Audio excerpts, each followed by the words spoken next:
it. For what purpose does the gentleman from Massachusetts Vote, rise? Mr. Speaker. A He recorded was in the vote will, is Mr. requested. Speaker. He Those was in the favoring will. a recorded vote This is will an rise. outrage. A sufficient number having risen, a recorded vote is ordered. Members will record their vote by electronic device. You just watched it happen before your very eyes, and it feels like something essential just shattered, doesn't it? This moment captured on video, where Representative Jim McGovern is literally shouting, "This is an outrage," on the House floor, and we watch in real time as Republicans move forward anyway, silencing Democratic objections and ramming through their procedural agenda with the casual brutality of authoritarians who no longer even bother to hide their contempt for democratic norms, because what you witnessed was not just a parliamentary disagreement or some arcane rules dispute, but rather a crystalline example of how fascism metastasizes within institutional spaces through the slow accumulation of procedural violence, dressed up in the language of order. This is the banality of authoritarianism playing out in real time, and what makes it so insidious, so deeply terrifying when you understand the historical echoes is that Representative McGovern was objecting because a Democratic member was literally in the record to vote. They had their vote registered, but the Republican chair simply moved forward as though that member's voice didn't exist, as though their constitutional duty to represent their constituents could be erased with the casual wave of a gavel. And this speaks to something far more profound and disturbing than any single procedural maneuver, because what we're watching is the systematic dismantling of representative democracy itself through the weaponization of House rules. And here's where this gets absolutely explosive, where the stakes become so urgent that every single person watching needs to understand the magnitude of what just transpired, because the Rules Committee is often considered the most powerful committee in Congress and can influence the introduction and consideration of almost every piece of legislation that comes to a vote, which means that when Republicans control this machinery and use it to literally silence Democratic votes, they're not just winning one procedural battle, but rather they're establishing a template for minority rule that will echo through every single piece of legislation, every single democratic process, every single moment where the people's representatives attempt to exercise their constitutional duties. McGovern knows this intimately because he's been fighting in these trenches for decades, because he understands that tensions are sharply rising inside the Capitol over party infighting and focus on partisan floor attacks as the GOP speaker faces a chamber in chaos, struggling to maintain control of the floor in recent weeks, with members of both parties increasingly feeling emboldened to buck party leadership and force votes on personal priorities, including a spate of recent votes to punish fellow lawmaker, which reveals that what we're seeing isn't aberrational but systemic, a complete breakdown of the deliberative norms that once governed legislative behavior. What makes this moment so viscerally powerful, what gives McGovern's outrage such moral weight when he's literally shouting on the House floor, is that he's not engaging in performative histrionics, but rather bearing witness to democratic erosion in real time, because this is a man who has dedicated his entire political life to fighting for the most vulnerable, who believes fundamentally that healthcare is a human right, and voted for the Healthcare and Education Reconciliation Act of 2010, ultimately pushing for a robust public option, someone whose legislative vision is grounded in the recognition that government exists to serve people rather than consolidate power for oligarchic interests. And the timing of this particular outburst matters enormously, because McGovern angrily accused Republicans of taking an 8-week taxpayer-funded vacation while refusing to extend ACA premium tax credits that prevent health insurance costs from increasing during a dramatic House floor speech on a continuing resolution, which contextualizes his fury not as random emotional volatility, but as the justified moral indignation of someone watching Republicans actively harm millions of Americans through their legislative malfeasance and procedural abuse. But wait. Because this gets even more revealing about the institutional dynamics at play here, the way that Republican control of the House has transformed legislative process into naked power projection, where Democratic participation becomes optional and minority voices can be simply erased, and we need to understand that the discharge petition procedural quirk allows rank-and-file lawmakers to go over House leaders' heads and trigger floor votes by gathering 218 member signatures, and yesterday's vote to release files related to disgraced financier Jeffrey Epstein cemented its status as a fluke no more.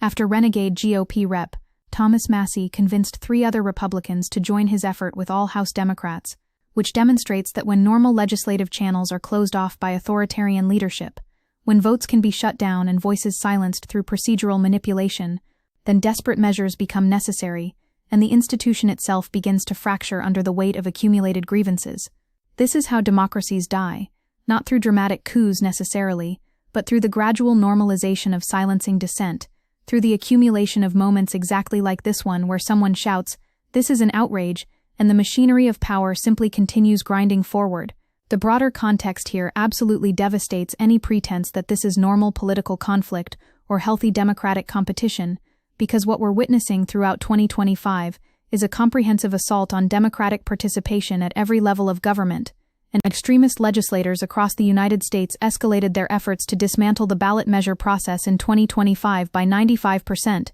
with 76 bills introduced during the 2023 legislative session that would restrict or undermine the ballot initiative process, being the highest number on record, until 51 bills altering the ballot measure process passed state houses as of June 2025, compared to an annual average of 34 enacted bills between 2018 and 2023, revealing that Republican attacks on democracy aren't confined to Congress but represent a coordinated nationwide strategy to eliminate every avenue through which ordinary people might exercise political power. This is the through line connecting McGovern's outrage on the House floor to the systematic dismantling of direct democracy at the state level, because the animating principle is identical, namely that when Republicans cannot win through persuasion, they will win through suppression. When they cannot command popular majorities, they will simply eliminate the mechanisms through which popular will can be expressed.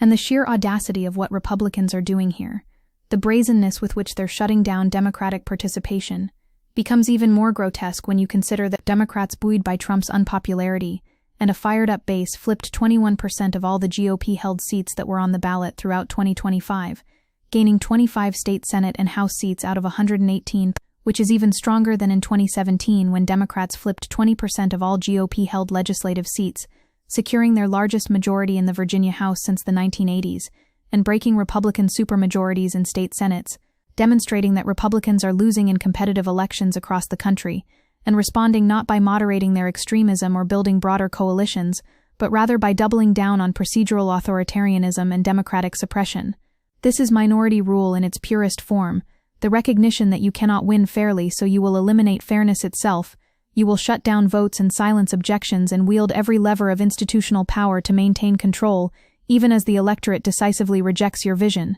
The historical parallels here should chill anyone who understands how democratic collapse proceeds, because this is precisely the pattern we've seen in every instance of democratic backsliding, from Weimar Germany to contemporary Hungary, where right-wing movements facing electoral decline respond by capturing institutional mechanisms and using procedural manipulation to maintain power despite popular opposition. Hannah Arendt wrote about the banality of evil precisely to capture this phenomenon, where atrocity doesn't announce itself with dramatic flourishes, but rather through the mundane exercise of bureaucratic authority, through moments exactly like this where someone is shouting about an outrage, and the response is simply to move forward with the agenda, as though democratic participation were an inconvenient disruption to be managed, rather than the foundational principle of legitimate governance. And Antonio Gramsci understood that hegemony operates not just through coercion, but through the naturalization of power relations, through making the exercise of domination seem inevitable and procedurally correct even as it hollows out democratic substance.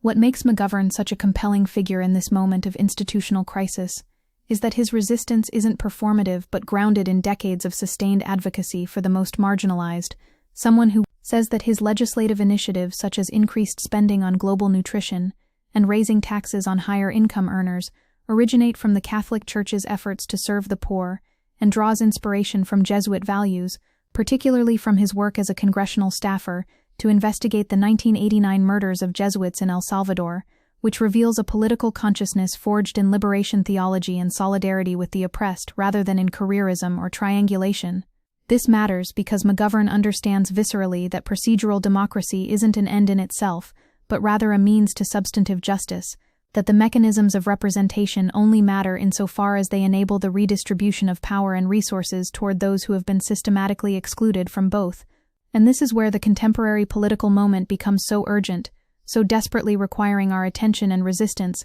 because House Speaker Mike Johnson says he won't call a vote to extend enhanced subsidies under the Affordable Care Act, effectively guaranteeing they will expire at the end of this month, and that higher insurance premiums will go into effect for millions of Americans who get coverage through Obamacare next year, after leadership failed to reach a deal with centrist members, demonstrating that Republican procedural control translates directly into material harm for millions of people, into higher healthcare costs, and reduced access and the systematic dismantling of the social safety net. This is why McGovern is shouting, "This is an outrage," because he recognizes that these aren't abstract parliamentary disputes, but rather questions of who lives and who dies, who can afford medical care, and who will go bankrupt from illness, who has political voice, and who can be safely ignored.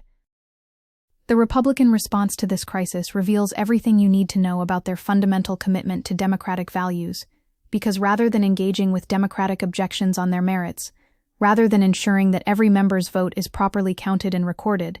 they simply moved forward with their agenda, as though the objection never occurred, as though McGovern's outrage were nothing more than background noise to be dismissed. This is the logic of authoritarianism in its purest form, the recognition that power doesn't require legitimacy when you control the procedural mechanisms through which legitimacy is constructed, that you can simply declare the vote concluded and move on regardless of whether the actual democratic process was followed. And what makes this particularly insidious is that it establishes precedent. It normalizes the idea that Republican majorities can shut down democratic participation whenever convenient, that the forms of democracy can be maintained while the substance is systematically eliminated. The broader context of Republican institutional capture makes this moment even more alarming, because Republicans are already litigating against free and fair elections, as the Department of Justice is suing 8 states to access sensitive voter data on tens of millions of Americans and asking the Supreme Court to overturn the Voting Rights Act and weaken campaign finance laws, with all of this intensifying more aggressively, more frequently, and more coordinately in 2026, revealing a comprehensive strategy to eliminate every mechanism through which popular will might challenge oligarchic control. This isn't conspiracy theorizing, but rather straightforward pattern recognition, because when you control the courts and the Justice Department and the House of Representatives, and you use all three to systematically dismantle voting rights and suppress opposition and silence dissent, then you're not governing within democratic norms, but rather constructing an authoritarian regime wrapped in democratic aesthetics.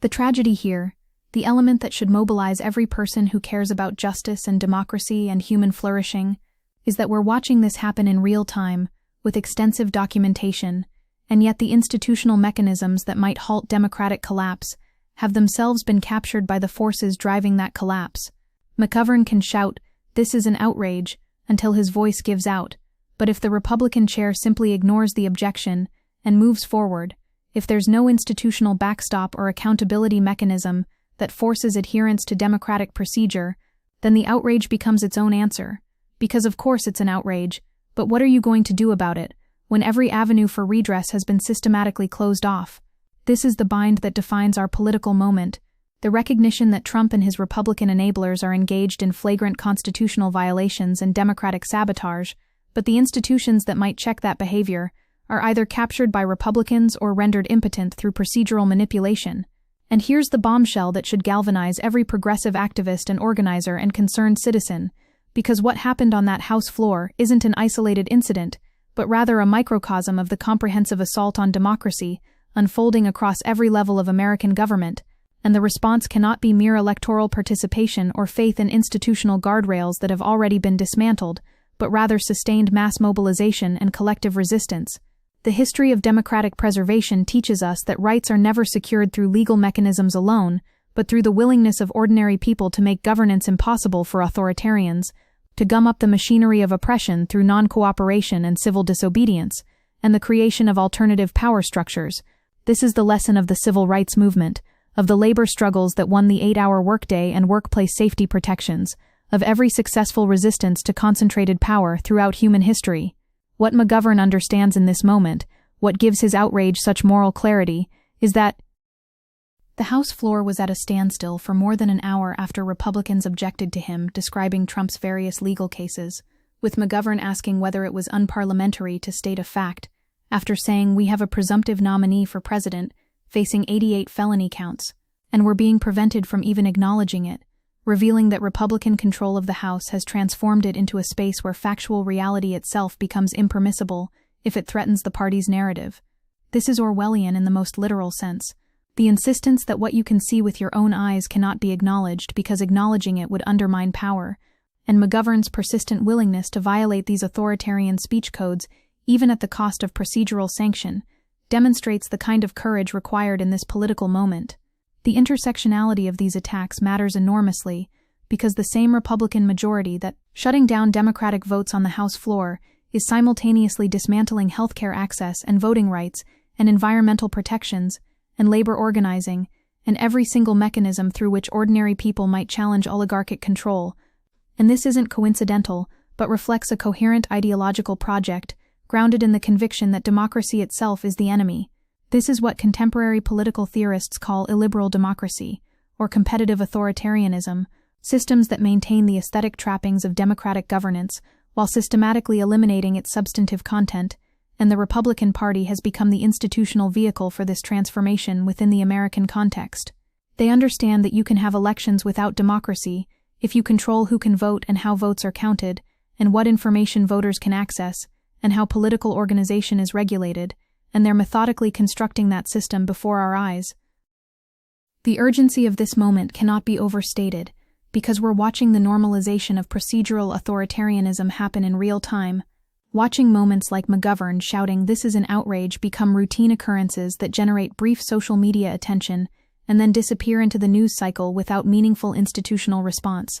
This is how democratic collapse proceeds, not through a single catastrophic event, but through the accumulation of outrageous violations that cease to feel outrageous because they've become quotidian, through the gradual adjustment of expectations, until behavior that would have provoked constitutional crisis becomes merely another day in American politics. And the Republican bet is precisely this, that they can exhaust opposition through the sheer volume and frequency of democratic violations, that they can make authoritarianism feel inevitable through repetition until resistance seems futile. But here's what should give us hope, what should mobilize rather than demoralize, because Trump's return to power has been followed by Republican setbacks, including Democrats' sweep of all 13 statewide elections that took place this November, plus myriad gains for local offices, and Democrats buoyed by Trump's unpopularity, and a fired-up base flipped 21% of all the GOP-held seats that were on the ballot throughout 2025, demonstrating that when people organize and mobilize and turn out to vote,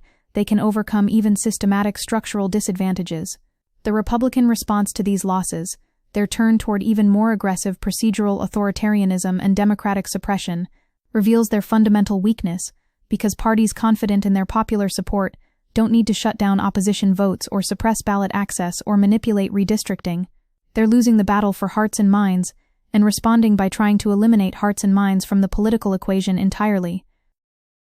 McGovern's outrage on that House floor demands response, requires that every person watching recognize this as the emergency it represents and act accordingly, because the alternative is continuing democratic erosion until the forms of representation become completely severed from the substance of popular sovereignty. This means supporting the discharge petitions that allow rank-and-file members to bypass authoritarian leadership. This means showing up for the protests and organizing efforts and mutual aid networks that create alternative power structures outside captured institutions. This means recognizing that preserving democracy requires more than voting every few years, but rather sustained engagement with the unglamorous work of community organization and political education and collective resistance. The stakes could not be higher, because what we're fighting for isn't just particular policy outcomes, but the very possibility of democratic self-governance, the principle that ordinary people should have meaningful say in the decisions that shape their lives. And this is where progressive politics distinguishes itself from liberal incrementalism, because we understand that the crisis we face isn't a deviation from American democratic traditions, but rather the logical culmination of structural inequalities that have defined this nation from its founding, that settler colonialism and racial capitalism and patriarchal domination have always relied on the selective exclusion of marginalized populations from full political participation. What's happening on that House floor when Republicans shut down Democratic votes is continuous with the constitutional compromise that counted enslaved people as 3/5 of a person for purposes of representation, while denying them personhood, continuous with the systematic disenfranchisement of women and indigenous peoples and immigrants throughout American history. The difference is that mid-20th century social movements forced an expansion of formal democratic rights that the contemporary right is now desperately trying to reverse, because those expanded rights threaten the racial and economic hierarchies that conservatism exists to preserve. The philosophical stakes here extend beyond immediate political outcomes to fundamental questions about human dignity and collective self-determination, because what's being contested is whether we will live in a society where power flows from popular sovereignty or from oligarchic control, whether our institutions will serve human flourishing or capital accumulation, whether democracy means substantive equality or merely procedural formalism that preserves existing hierarchies. This is why McGovern's work on issues ranging from global nutrition to campaign finance reform to human rights reflects a holistic political vision that recognizes all these struggles as interconnected, that understands you cannot have meaningful democracy without economic justice, and you cannot have economic justice without challenging the concentrated wealth and corporate power that corrupts democratic institutions. His outrage on the House floor isn't just about one procedural violation, but about the entire architecture of oppression that violation represents and reinforces. What makes this moment so clarifying, so pedagogically valuable despite its horror, is that it strips away any remaining illusion about Republican commitment to democratic norms or institutional legitimacy, because you cannot watch someone literally shut down an objection about a member's vote being in the record and maintain any pretense that we're dealing with good faith disagreements over policy rather than fundamental contests over who gets to participate in politics at all. This is the lesson that marginalized communities have understood throughout American history, that formal rights mean nothing without the political power to enforce them, that democracy requires constant vigilance and collective struggle precisely because concentrated power will always seek to exclude and suppress and silence. And McGovern's visibility as a white male representative from Massachusetts shouting about outrage matters because it demonstrates that this isn't just affecting the usual targets of Republican suppression, but threatens everyone, that the authoritarian logic once reserved for racialized and gendered others is metastasizing throughout the entire political system. The task before us now is translating this outrage into sustained political organization that can contest Republican control at every level, that can build alternative institutions and power structures capable of meeting people's needs, even as official governance becomes increasingly captured by oligarchic interests.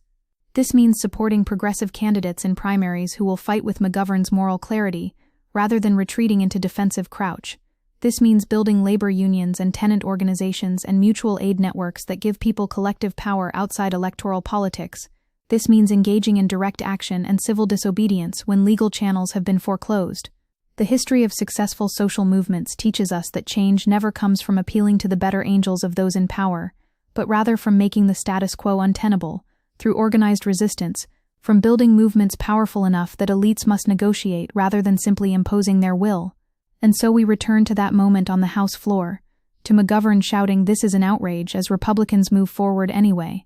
and we have to decide whether that outrage will be channeled into transformative political action or dissipate into cynical resignation. The forces arrayed against democracy are powerful and well-organized and utterly ruthless in their pursuit of permanent minority rule, but they're also brittle and unpopular, and increasingly desperate as demographic and ideological shifts threaten their grip on power. This is why they're resorting to such flagrant procedural abuse, why they're willing to risk institutional legitimacy by shutting down opposition votes, because they recognize that time is not on their side, and their only hope is entrenching power before the dam breaks entirely. Our job is to accelerate that breaking, to make their authoritarianism so costly, and so visible, and so impossible to sustain, that the entire rotten edifice collapses under its own contradictions. This is the fight of our generation, the struggle that will determine whether democracy means anything more than aesthetic window dressing on oligarchic rule, whether ordinary people will have meaningful say in shaping their collective future, or whether we'll descend into permanent minority rule by a revanchist right-wing movement. McGovern's outrage should be our outrage. His refusal to accept procedural authoritarianism should inspire our own refusal. His decades of sustained advocacy for the marginalized should model the kind of political commitment required in this moment. The stakes are nothing less than the survival of democratic possibility itself, and that's not hyperbole, but sober assessment of where we stand as Republicans systematically dismantle every mechanism through which popular will might challenge concentrated power. So let that outrage fuel you, let it mobilize you, let it remind you that accepting this as normal is itself a form of collaboration with authoritarianism, and let it drive you toward the sustained collective action that represents our only hope for preserving and expanding democratic life.